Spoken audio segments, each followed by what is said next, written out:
Hello students, स्वागत है आपका आपके अपने यूट्यूब चैनल मैथ्स 910 में। आज की जो क्लास होगी वो होगी क्वाड्रेटिक इक्वेशन के कुछ इम्पोर्टेंट क्वेश्चंस, जो कि क्वाड्रेटिक इक्वेशन की लास्ट वीडियो होगी। इस वीडियो के बाद जो अगली वीडियो आएगी वो अगले नए चैप्टर की आएगी। ठीक है, तो चलिए शुरू करते हैं कुछ इम्पोर्टेंट क्वेश्चन जिन पे बेस्ड क्वेश्चन बोर्ड एग्ज़ाम में पूछे जाते हैं। ठीक है, एक बार ये क्वेश्चन आप खुद से भी सोल्व करके देखना। मैं अभी करा रहा हूँ आपको 5 क्वेश्चन क्वाड्रेटिक इक्वेशन के लिए।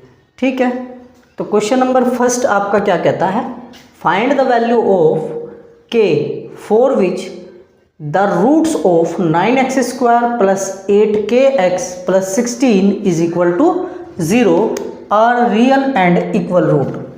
क्या कहा है, वैल्यू ऑफ के फाइंड करनी है जिसके लिए रियल और इक्वल रूट होंगे। किसके रियल और इक्वल रूट होंगे? इस इक्वेशन के रियल और इक्वल रूट्स होंगे। ठीक है, तो रियल और इक्वल रूट्स के लिए मैंने आपको बताया था कि जो डिस्क्रिमिनेंट होता है उस डिस्क्रिमिनेंट की वैल्यू 0 होती है। तो ये आपकी इक्वेशन है 9x² plus 8kx plus 16 is equal to 0 for equal roots.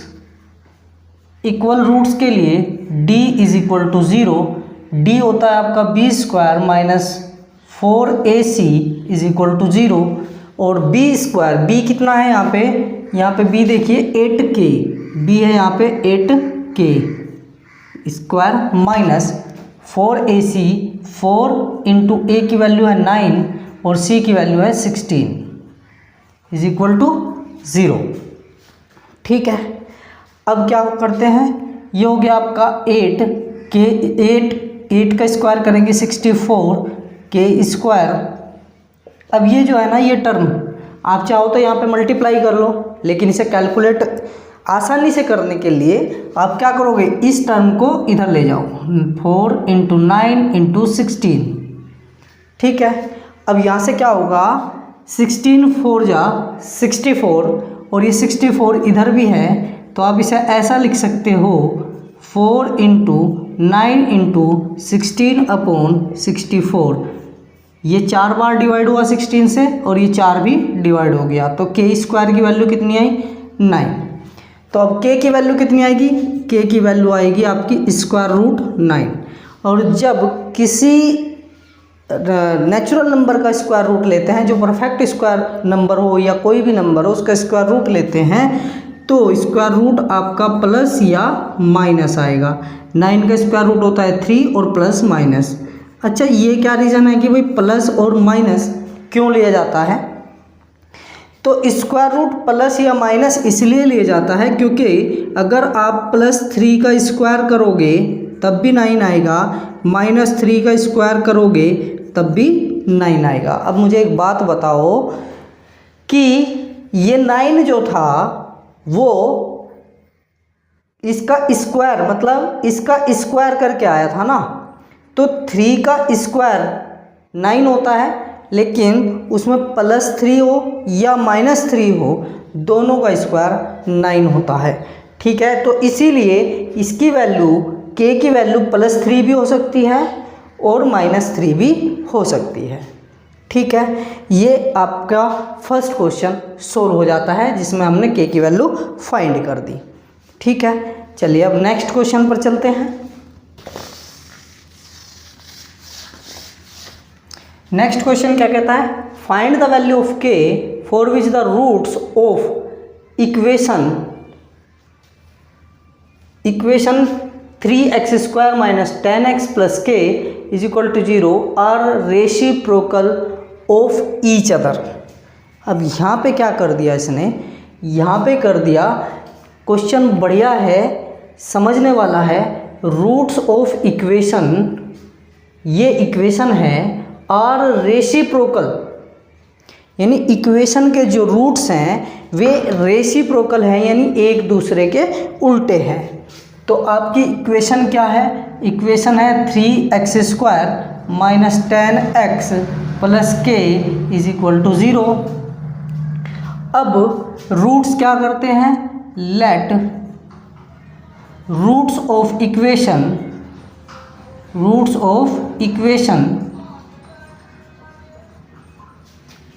Is equal to क्या क्या होंगे? जब इसने बोला है कि रूट्स जो है वो एक दूसरे के रेसिप्रोकल है, तो रेसिप्रोकल है तो एक अल्फा हुआ और दूसरा 1/अल्फा हुआ।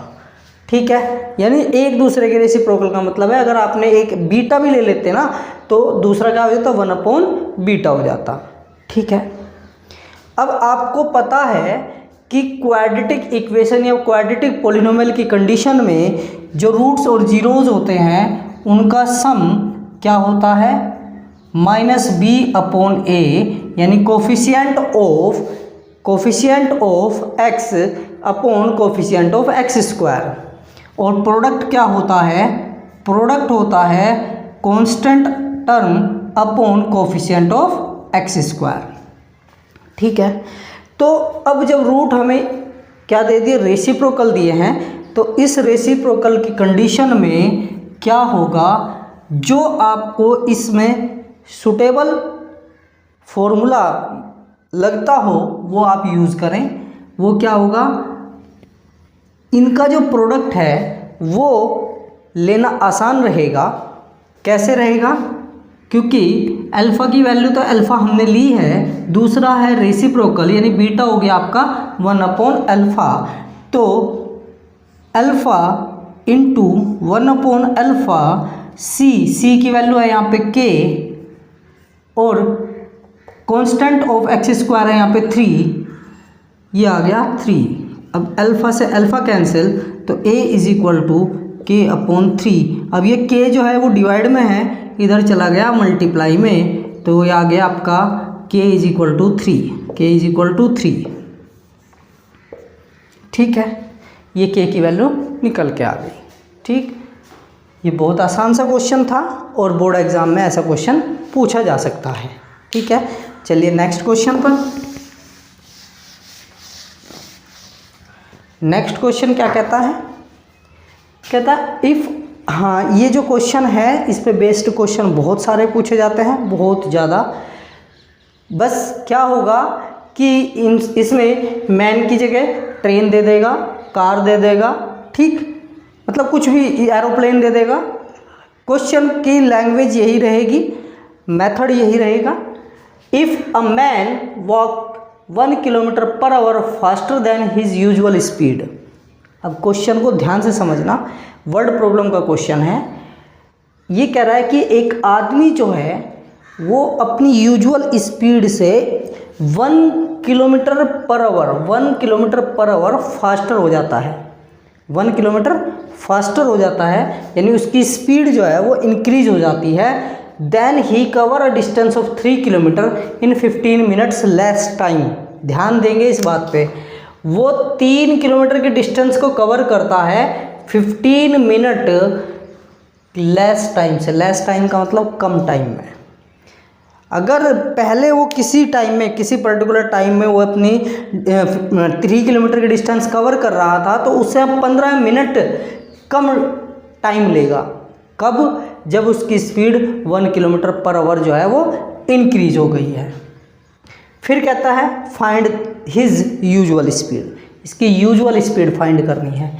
तो जो चीज़ वर्ड प्रॉब्लम में पूछी जाती है, जो चीज़ वर्ड प्रॉब्लम में पूछी जाती है उसे क्या कर लो? लेट कर दो। Let usual speed of man is equal to x km/h हमने उसकी स्पीड क्या मान ली? x km/h मान ली। अब कितने डिस्टेंस कवर करनी दोनों केस में? 3 किलोमीटर। डिस्टेंस कितनी है? वो है 3 किलोमीटर। 3 किलोमीटर की उसे डिस्टेंस कवर करनी है। अब क्या कह रहा है? अगर उसकी स्पीड बढ़ जाती है यानी फास्टर हो जाती है तो 15 मिनट कम लेती है। तो हमें पहले क्या करना होगा, हमें यही तो करना होगा ना कि पहले ये देख लेना कि यूजुअल स्पीड से वो कितना टाइम ले रहा है। तो अगर ये स्पीड x है और डिस्टेंस इतनी है तो टाइम कितना लेगा, तो टाइम लेगा distance upon speed, distance upon speed. Distance कितनी है 3, स्पीड कितनी है x, इतना टाइम उसने लिया। ठीक है, उसके बाद कह रहा है अगर स्पीड, इफ स्पीड कितनी हो जाए, speed 1 kilometre per our faster हो जाए, यानी पहले इतनी स्पीड थी अब कितनी हो गई, अब इतनी हो गई x + 1 किलोमीटर पर आवर। अब टाइम कितना लेगा, अब टाइम कितना लेगा, अब टाइम लेगा डिस्टेंस अपॉन स्पीड x + 1, ठीक है, आवर। अब आप यहाँ पे एक बात ध्यान देंगे, ये टाइम ज़्यादा है या ये टाइम ज़्यादा है। भाई यहाँ पे स्पीड इंक्रीज हुई, यहाँ पे स्पीड इंक्रीज हुई, जब स्पीड इंक्रीज हुई तो इसका मतलब यहाँ पे टाइम कम लगेगा। ठीक, जब यहाँ टाइम कम लगेगा, इसमें दिया है कितना कम टाइम लगेगा, 15 मिनट कम लगेगी। कितना कम लगेगा, 15 मिनट कम। तो क्या मैं ऐसा कह सकता हूँ कि इस टाइम का और इस टाइम का डिफरेंस कितनी है, 15 मिनट है। तो अगर मैं कहूँ 3/x + 1 का डिफरेंस = 15 मिनट। ठीक, लेकिन एक बात का ध्यान रखना है आपको कि ये हमने आवर में लिया है, ये भी हमने आवर में लिया है, ये कहीं में है, ये कहीं में है, मिनट में। तो इसे भी आवर में कन्वर्ट करो 60 से डिवाइड करके। ठीक है, अब इसे सोल्व कर दो। सोल्व करेंगे 3 इसमें से कॉमन या बाद में ले लेंगे, x × x + 1 मैंने आपको बताया है पहले भी, पहली वीडियो में कि किस तरीके से हम एलसीएम लेते हैं। अब इसकी मल्टीप्लाई इधर 3 × x + 1, इसकी मल्टीप्लाई इधर -3x = 15/60 की वैल्यू कितनी हो गई, 4, 1/4।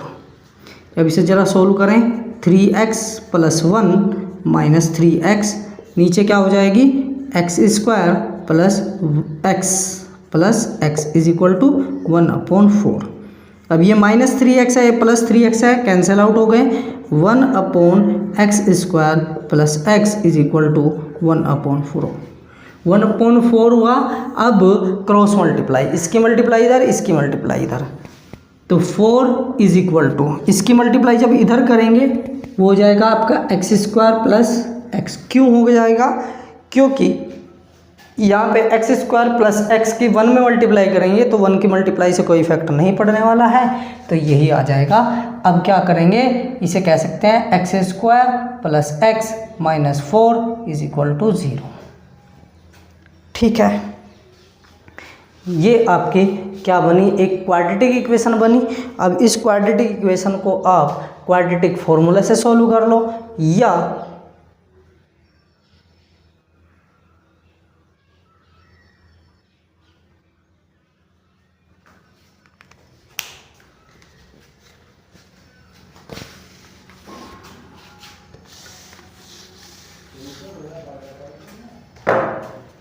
यहाँ पे क्या होगा, इसके अंदर मल्टीप्लाई करेंगे 3x + 3 - 3x अपॉन, इसके अंदर मल्टीप्लाई करेंगे x² + x = 1/4। ठीक, अब क्या होगा, अब क्या होगा भाई, इस 3x ये पॉजिटिव है, ये निगेटिव है, कैंसिल आउट, क्या बचा 3/x² + x = 1/4। अब कर दो क्रॉस मल्टीप्लाई, इसकी मल्टीप्लाई यहाँ, इसकी मल्टीप्लाई यहाँ, 3 × 4 = 12 = x² + x। अब इसे सोल्व करेंगे, ये आ जाएगा आपका x² + x - 12 = 0। अब वही जैसे मैंने आपको फैक्टर करना सिखा रखा है क्या कि 12 के ऐसे फैक्टर जिनका डिफरेंस क्या हो 1 हो, 12 के ऐसे फैक्टर जिनका डिफरेंस 1 हो, तो वे क्या आ जाएंगे 4 minus 3 into X minus 12 is equal to 0, X square plus 4x minus 3x minus 12 is equal to 0। कैसे आया, इस 4 की x की मल्टीप्लाई 4 में, इस x की मल्टीप्लाई 3 में, इन दोनों में से x कॉमन तो x प्लस 4, इसमें से 3 common x plus 4 is equal to 0, x plus 4 फिर कॉमन आया x minus 3 is equal to 0। अगर किसी को ये फैक्टर करने समझ ना आया हो कि फैक्टर कैसे करते हैं, तो मेरी पहली वीडियोज़ हैं जिसमें मैंने फैक्टराइजेशन मेथड से फैक्टर करना सिखा रखा है, यानी रूट्स फाइंड करना सिखा रखा है। उस वीडियो को आप पूरा देखें जिससे कि आपको ये अच्छे से समझ आ जाए। ठीक है, तो x plus 4 is equal to 0, यानी एक बार ये 0 लिया तो x की वैल्यू आई माइनस 4, फिर x माइनस 3 को अगर 0 लेंगे तो x की वैल्यू आ गई 3। ठीक है, अब आपको पता होना चाहिए कि स्पीड जो है वो निगेटिव में नहीं लेनी होती है, स्पीड कैसी ली जाती है पॉजिटिव में। तो ये हुआ आपका कैंसिल आउट, तो x की वैल्यू जो है वो 3 आई, यानी यूजुअल स्पीड जो है उसकी 3 किलोमीटर पर आवर आ जाती है। ठीक है, कितनी आ जाती है 3 किलोमीटर पर आवर। ठीक है, ये आपका क्वेश्चन कंप्लीट। चलिए चलते हैं नेक्स्ट क्वेश्चन पर।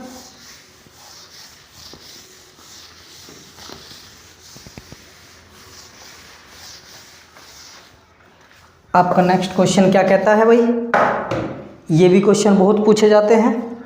अ 2 digit number is 4 times the sum of its digit. एक 2 डिजिट नंबर है, एक 2 डिजिट नंबर है जो 4 टाइम्स है अपने डिजिट्स के सम से, and twice the product of its digit. यानी कोई 2 डिजिट नंबर है और वो 2 डिजिट नंबर अपने डिजिट्स के सम से कितना टाइम्स है 4 टाइम्स, और अपने डिजिट्स के प्रोडक्ट से ट्वाइस है। तो सबसे पहले आपको ये देखना है कि 2 डिजिट नंबर कैसे लिखी जाती है। देखिए 2 डिजिट नंबर में 2 डिजिट होती है, 2 डिजिट नंबर में 2 डिजिट होती है, एक तो होती है 1th डिजिट और एक होती है 10th डिजिट। जैसे आपने लिखा 32 में ये हो गई आपकी 1st डिजिट और ये क्या हो गई 10th डिजिट। ठीक, तो अब ये लिखा कैसे गया होगा, ये लिखा गया होगा 10 इंटू 3 प्लस 2, तभी तो 32 बना होगा। ठीक है, 32 ऐसा थोड़ी बना होगा कि 3 प्लस 2, 32 कैसे बना होगा 10 इंटू 3 प्लस 2। तो जब भी कभी ऐसा क्वेश्चन आता है 2 डिजिट वाला, तो उस केस में आपको क्या करना है 10 into X plus Y number लेना है। क्या लेना है 10x प्लस वाई, जहाँ पे x कोई 10th डिजिट होगी और y कोई 1st डिजिट होगी। ठीक है, आपको ये ध्यान रखना है। जैसे अब इस क्वेश्चन में क्या बोला है 2 डिजिट नंबर, तो हम क्या लेंगे let 2 digit number 2 digits number is equal to 10x plus Y, जहाँ पे x और y क्या हो गई डिजिट्स हो गई। x कौन सी डिजिट 10th डिजिट, y कौन सी डिजिट 1st डिजिट। ठीक है, अब उसने कहा है अकॉर्डिंग टू क्वेश्चन, क्या कहा है कि जो 10x प्लस वाई है, जो 10x प्लस वाई है वो किसके इक्वल है 4 times of the sum of digits. तो सम ऑफ डिजिट्स हो गया x प्लस वाई और इसका 4 टाइम्स। ठीक है, इसे थोड़ा सा सोल्व कर लेते हैं। 10x plus Y is equal to 4x plus 4y। अब सब डिजिट एक तरफ ले आओ, माइनस 4x हो जाएगा प्लस y माइनस 4y हो जाएगा इज इक्वल टू 0। ये कितना बचा 6x, ये कितना बचा minus 3y is equal to 0। क्या आप इसे ऐसे भी लिख सकते हैं 6x is equal to 3y। अब 3 2 जा 6, यानी 2x जो है वो किसके इक्वल है, y के इक्वल है। यानी ये आ गई आपकी एक इक्वेशन, यानी y की जो वैल्यू है वो किसके इक्वल है, वो 2x के इक्वल है। ठीक है, उसके बाद क्या कहता है, twice the product of its digit, यानी यही जो नंबर है 10x प्लस वाई, जो ये नंबर है अपनी डिजिट्स के प्रोडक्ट का ट्वाइस है। तो डिजिट्स का प्रोडक्ट क्या होगा, x इंटू वाई। अब जब डिजिट्स का प्रोडक्ट x इंटू वाई है, उसका ट्वाइस कर दे किसके इक्वल आ जाएगा, नंबर के इक्वल आ जाएगा अकॉर्डिंग टू क्वेश्चन। अब जो y है, क्या हम y को ऐसे लिख सकते हैं क्या, यहाँ पे y की जगह 2x लिख सकते हैं क्या, क्योंकि y की जगह किसके इक्वल है, y 2x के, तो y की जगह 2x रखा। ऐसे यहाँ पे भी x, y की जगह क्या रखा, 2x रखा। अब ये हो गया 10 और 2 12x। अब ये कितना हुआ, 4x स्क्वायर, कितना हुआ 4x स्क्वायर।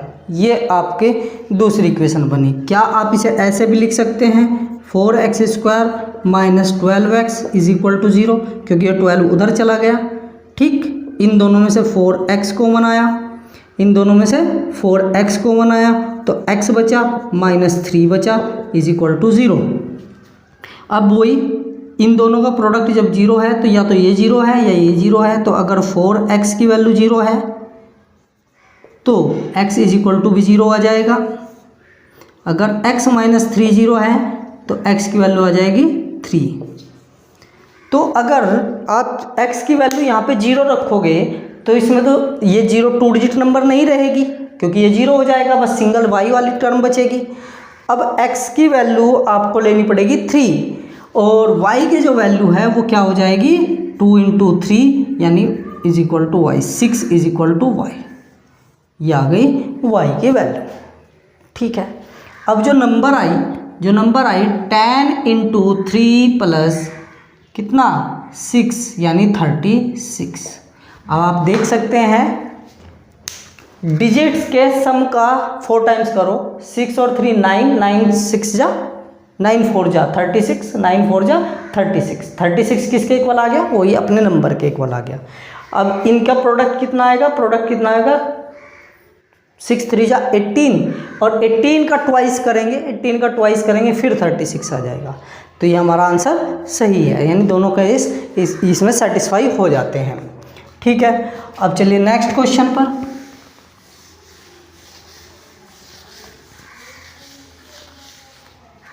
नेक्स्ट क्वेश्चन पर चलते हैं।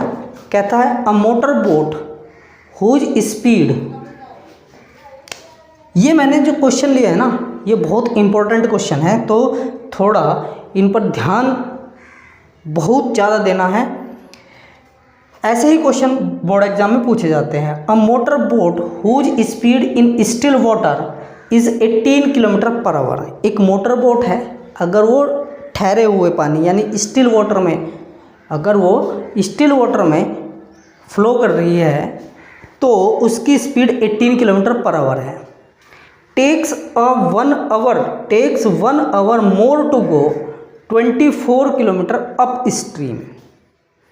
यानी जब वो अप स्ट्रीम चलेगी, अप स्ट्रीम मतलब अगर सपोज करो ये आपकी कोई नदी है या कोई पानी बह रहा है इधर को, तो अगर पानी इधर से ऐसे फ्लो है वाटर का, अगर वाटर का या स्ट्रीम का फ्लो ऐसे है तो इधर ही अगर बोट चलाएंगे तो ये डाउन स्ट्रीम होगा, अगर इधर चलाएंगे तो ये अप स्ट्रीम होगा। अपोजिट डायरेक्शन मतलब अप स्ट्रीम, ठीक है, और सेम डायरेक्शन यानी डाउन स्ट्रीम। तो अप स्ट्रीम में हमेशा टाइम ज़्यादा लेती है और डाउन स्ट्रीम में टाइम हमेशा कम लेती है। ठीक है, तो चलिए शुरू करते हैं क्वेश्चन को, बढ़ते हैं आगे। अब then to return to the same spot, मतलब कोई बोट है, वो बोट स्टिल वाटर में अगर फ्लो करती है यानी तैरती है तो 18 किलोमीटर पर आवर की स्पीड से चलती है। लेकिन अगर वो अप स्ट्रीम जा रही है तो उसे 1 घंटा कम लगता है डाउन स्ट्रीम जाने के बजाय। ठीक है, sorry, upstream 1 hour more. Upstream जाएगी तो 1 घंटा ज़्यादा और डाउन स्ट्रीम जाएगी तो 1 घंटा कम लगेगा। ठीक है, तो find the speed of the stream. तो स्ट्रीम की स्पीड पूछी है तो हम क्या करेंगे, let the speed of stream, ध्यान रखें स्ट्रीम की स्पीड हमने x किलोमीटर पर आवर ले ली। ठीक है, अब स्पीड ऑफ क्या लेंगे, speed of boat in still water is equal to 18 kilometre per hour. अब जब ये अप स्ट्रीम जाएगी, जब ये अप स्ट्रीम जाएगी तो क्या होगा, तब इसकी स्पीड कम हो जाएगी इन अप स्ट्रीम। जब ये अप स्ट्रीम जाएगी तो इसकी स्पीड क्या हो जाएगी, कम हो जाएगी। क्यों? क्योंकि वाटर का फ्लो सपोज करो ऐसे आ रहा है, स्ट्रीम का फ्लो ऐसे आ रहा है और नाव ऐसे चल रही है, बोट ऐसे चल रही है, तो दोनों की डायरेक्शन अपोजिट हो गई, तो ये इधर से अपोजिट फोर्स लगा देगा जिससे उसकी स्पीड स्लो हो जाएगी। अब वो कितनी होगी, जितनी स्ट्रीम की स्पीड थी उतनी कम हो जाएगी, यानी 18 - x किलोमीटर पर आवर। ठीक, अब speed of boat, speed of boat in down stream. अब डाउन स्ट्रीम में क्या होगा भाई, जब पानी की डायरेक्शन में यानी स्ट्रीम की डायरेक्शन में ही फ्लो होगा तो उस केस में क्या होगा, स्पीड बढ़ेगी क्योंकि वाटर भी फोर्स लगा रहा है उसी डायरेक्शन में और आपका बोट भी उसी डायरेक्शन में चल रही है, दोनों की स्पीड सेम डायरेक्शन में हो गई, तो हम क्या कहेंगे कि भाई दोनों की स्पीड ऐड हो जाएगी, यानी अब डाउन स्ट्रीम में स्पीड इतनी हो जाएगी। अब टाइम, दोनों केस में क्या देखेंगे, time for up stream. Up stream में टाइम कितना लगेगा, तो ध्यान देने वाली बात है कि उसे डिस्टेंस कितनी ट्रैवल करनी है, 24 किलोमीटर। 24 किलोमीटर डिस्टेंस ट्रैवल करनी है, तो 24 अपॉन किसकी बात कर रहे हैं, अप स्ट्रीम की, तो टाइम लगा 18 - x आवर। ठीक, अच्छा, फिर time for down stream. Down stream में टाइम कितना हो जाएगा, 24 अपॉन 18 + x आवर। इतने घंटे उसे कहीं में लगे, डाउन स्ट्रीम में। अब देखो कौन से में टाइम ज़्यादा लगता है।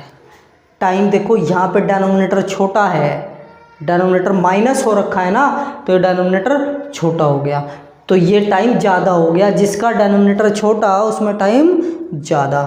तो अगर मैं इन दोनों के डिफरेंस की बात करूं तो डिफरेंस कितना आएगा, 24 अपॉन 18 + x। डिफरेंस कितना आएगा, देखिए ज़रा कितना, 1 घंटा। भाई उसे 1 घंटा ज़्यादा ही तो लगता है अप स्ट्रीम में, तो 1 घंटा यानी 1 आवर। एलसीएम क्या होगा, 18 - x और 18 + x। जैसे कि मैंने पहले भी बताया है कि इन दोनों का प्रोडक्ट कर दो, इसकी मल्टीप्लाई इधर, यानी हो जाएगा 24 × 18 + x माइनस इसकी मल्टीप्लाई इसमें 24 × 18 - x इज इक्वल टू 1। अब क्या होगा, 24 आप इसमें से बाहर ले लो, अंदर क्या बचा, 18 + x माइनस 18 और माइनस प्लस x अपॉन ये हो जाएगा आपका 18² यानी हाँ 18² - x² इज इक्वल टू 1। अब ये 18 माइनस है, 18 प्लस है, सब्ट्रैक्ट हो गया 0 हो गया, ये हो गया x और x 2x। ठीक है, तो 24 इंटू 2x ये हो गया 48x, और ये इधर चला गया मल्टीप्लाई में, ये हो गया देखो 18 का स्क्वायर 324 माइनस एक्स स्क्वायर। ठीक है, अब क्या करना है, अब सब टर्म इस साइड ले आओ, ये हो जाएगा आपका एक्स स्क्वायर प्लस 48x और माइनस 324 इज इक्वल टू 0। ये आपकी क्वाड्रेटिक इक्वेशन बन जाती है। अब यहाँ पे थोड़ा सा बड़ी सी टर्म है ना, तो इसके फैक्टर कर लेते हैं अलग से। देखो मैंने आपको वैसे फैक्टर करके सिखा रखा है कैसे करना होता है। अब अगर बड़ी टर्म आ जाए और डायरेक्ट आपको नंबर पता नहीं चल रही है, तो उस केस में आप क्या करें, इसके फैक्टर कर लें। क्या कर लें, फैक्टर। तो वो क्या, आपका 2 से डिवाइड करो, 162, फिर 2 से, फिर 81, फिर 3 से, फिर 27। ये मैं समझता हूँ कि आपसे फैक्टराइजेशन करना आता होगा, इसीलिए मैं जल्दी कर रहा हूँ। 3 3 जा 9, 3 1 जा 3। अब देखो इनके ग्रुप बनाओ। ग्रुप इस तरीके से बनाओ कि 2 ग्रुप हो जाए और डिफरेंस कितना आ जाए, 48 आ जाए। तो 3 3 जा 9, 9 3 जा 27 और 27 2 जा 54, और 54 में से 6 सब्ट्रैक्ट कर दो तो क्या आ जाएगा, 48। तो ये हो जाएगा X square plus 54x minus 6x minus 324 is equal to 0। अब x common, x plus 54 minus 6 common, x plus 54 is equal to 0।